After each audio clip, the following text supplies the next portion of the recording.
It's been 6 months since the finale of the console wars. The PlayStation 3 and Xbox 360 clashed with 12 heated rounds, and in the end, the PS3 came out on top. Both consoles have evolved quite a bit since the beginning of the series, and it's now time to take a second look. In Season 2 of the console wars, we're going to be focusing on motion-controlled gaming. It's going to be a battle between the PlayStation Move and the Xbox 360 Kinect. In this first round, we're going to be taking a look at the technology behind all the smoke and mirrors. I'll be comparing the devices in terms of technical innovation and implementation. So we're going to be taking a look at how the devices work and how the technology translates into actual gameplay. A lot of technical stuff to be covered, so put on your gaming hats and get ready for 6 full rounds of heavyweight game console action. This is LP, and I'm back for Season 2 of the Console Wars.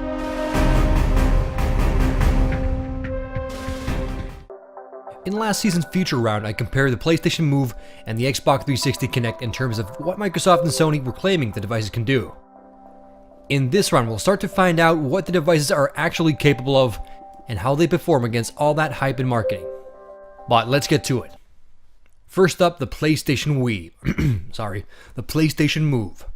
There's some reason behind my insanity in this case because the PlayStation Move has a distinct similarity in terms of looks and also in terms of hardware when comparing it to the Wii. And the Wii Mode, of course. So let's break down how the PlayStation Move works.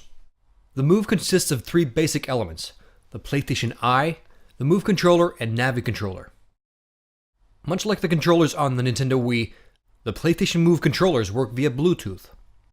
And when combined, the 2 controllers have most of the buttons found on the DualShock controller. The basic principles of functionality with the Move are essentially the same as on the Wii. The Move controller contains a 3-axis linear accelerometer and a 3-angular rate sensor. The 2 sensors are used to track rotation and overall motion. Also inside the Move controller is a magnetometer, which calibrates the controller's orientation against the Earth's magnetic field. But of course, the most distinguishable component is the orb on top. Inside the rubber orb are light-emitting RGB diodes that are capable of glowing at a full range of RGB colors. The color is not only for a disco-inducing effect, the system dynamically selects a color that can be distinguished from the rest of the surrounding environment. The colored sphere of light serves as an active marker, which makes it possible for the position of the controller to be tracked along the line of sight of the PlayStation Eye. The orb has a spherical shape of known size, which allows the system to simply determine the controller's distance from the PlayStation Eye. So this is how the controller's position, rotation, and orientation can be tracked in 3 dimensions with precision and accuracy. All things considered, Sony owes a lot to Nintendo. The control scheme is essentially the same and the motion controller mechanics rely on the same techniques. But don't get me wrong, I'm not saying it's a bad thing, but what I am saying is that Sony has definitely taken the safe route. With the Move, at your disposal are several types of control layouts. Of course, first you have your single one gameplay, good for casual games like ping pong and other simple sports games.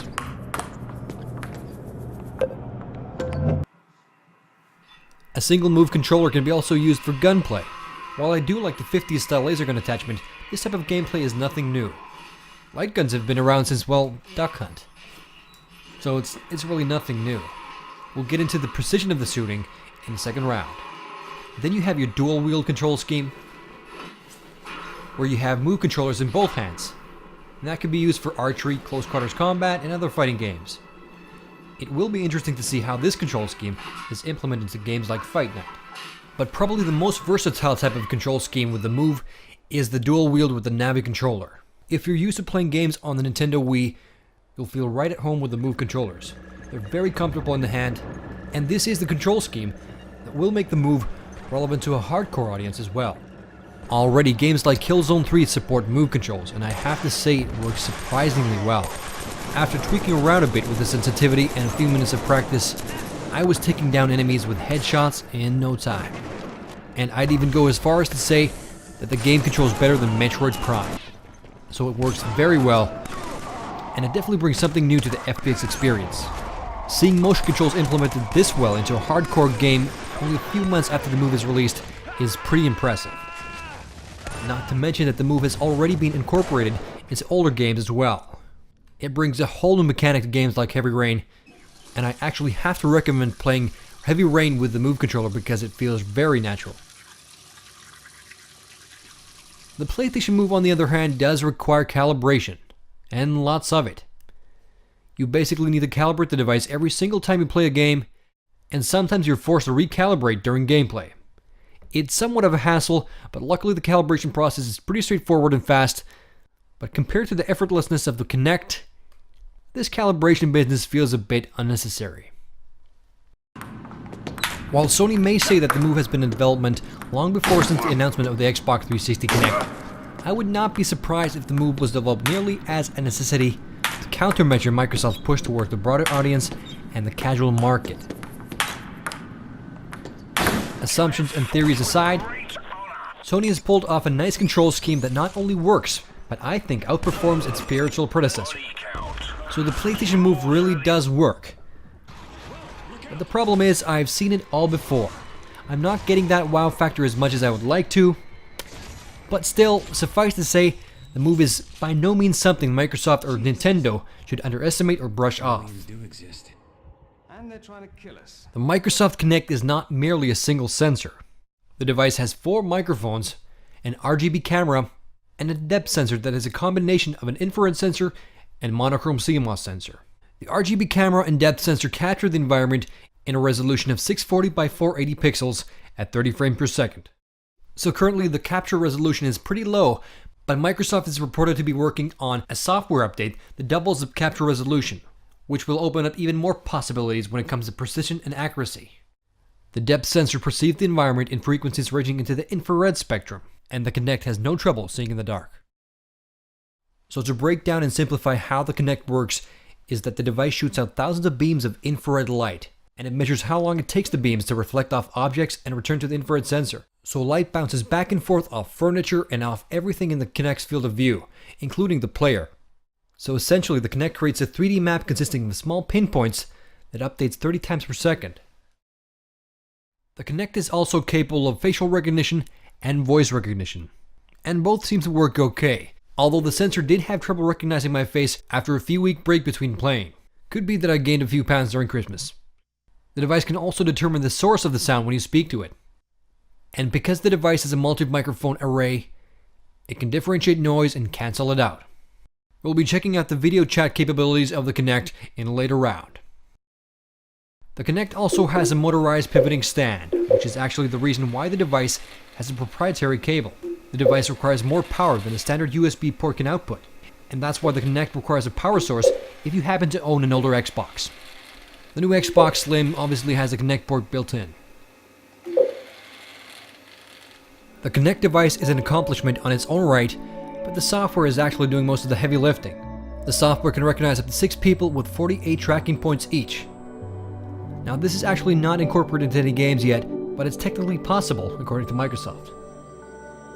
In any case, the software can determine individual parts of the human body. Head, arms, legs, you name it. The tracking is very intuitive and the Kinect hardly ever drops its tracking points. Now how the Kinect recognizes what I'm doing is by cross-referencing individual moves from a database of gestures.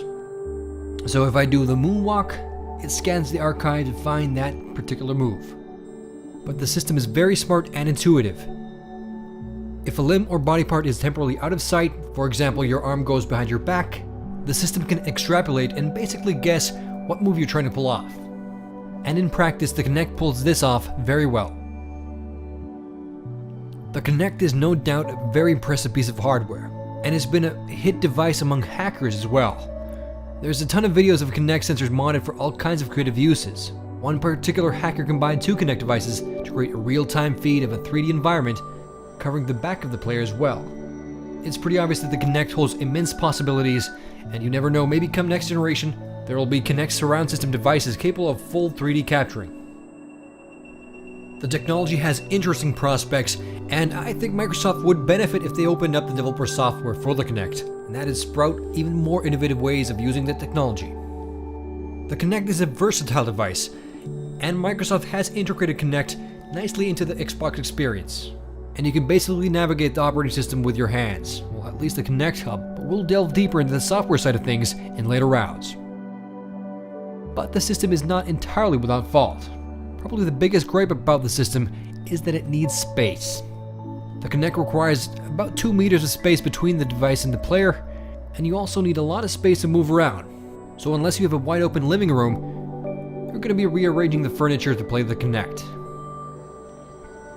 I personally could not play the Kinect in my room dedicated to gaming, so I had to move the Xbox 360 and the Kinect downstairs into my living room, and as you can guess, the wife was not pleased. But actually, after she tried the Kinect, there have been no complaints, and the device has been given permission to stay downstairs.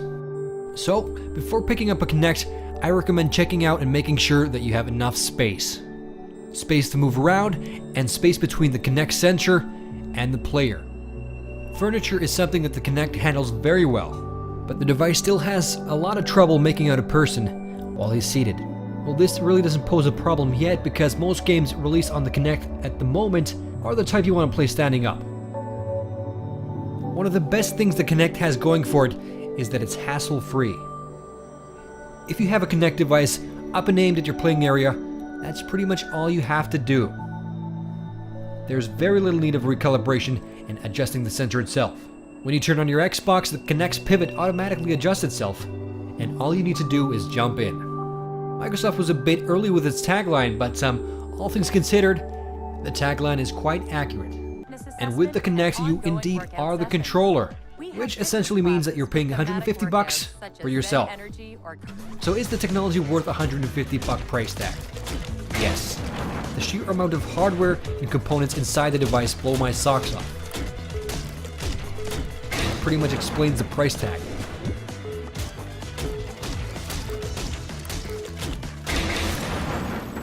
It's time to take a break. And the price of the Move? Well, the starter kit will set you back around $65, and that includes a single Move controller and the PlayStation Eye camera. That's basically all you need to play most of the Move games currently released on the platform. But if you want to play anything more complicated than ping pong, then the Navi controller is required. Not to say that there's anything wrong with ping pong. I mean, personally, I think ping pong is the new billiards. In any case, the starter kit plus Navi controller, that equals about $100. But to get the maximum potential out of the Move, you will need another Move controller, and that's another $50, taking the combined price of the Move experience to the same price point as the Kinect. And in all honesty, I'm not sure if I want any more controllers lying around the house. I mean, seriously. From this standpoint, the Kinect is a refreshing change. The best the Kinect has going for it right now is that it's cool. It's a cool device and it's a cool experience. Playing a Kinect game for the first time is definitely wow-inspiring, even for the most cynical hardcore gamer, I have to admit. How long this wow factor will last, that is yet to be determined in the upcoming rounds. But the Kinect is a success in many aspects, most important of which is the fact that it has brought gaming closer to the mainstream. It has got people playing who have never touched a game controller, and I've witnessed this myself.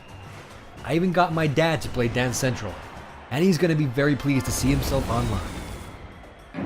Taking into account the sheer amount of innovation inside the Kinect, I can't not award the Xbox 360 a point in round 1. The Kinect takes a deserving point in this round, and the PlayStation Move receives an A for effort, but not many points when it comes to originality. Sony basically has a Wii HD in its hands, and it needs to capitalize on this fast before there actually is a Wii HD to compete against.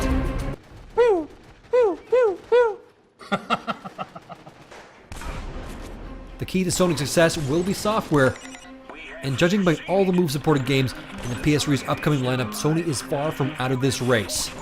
And that's it for round 1. In the second round, I'll be putting motion control mechanics to the test.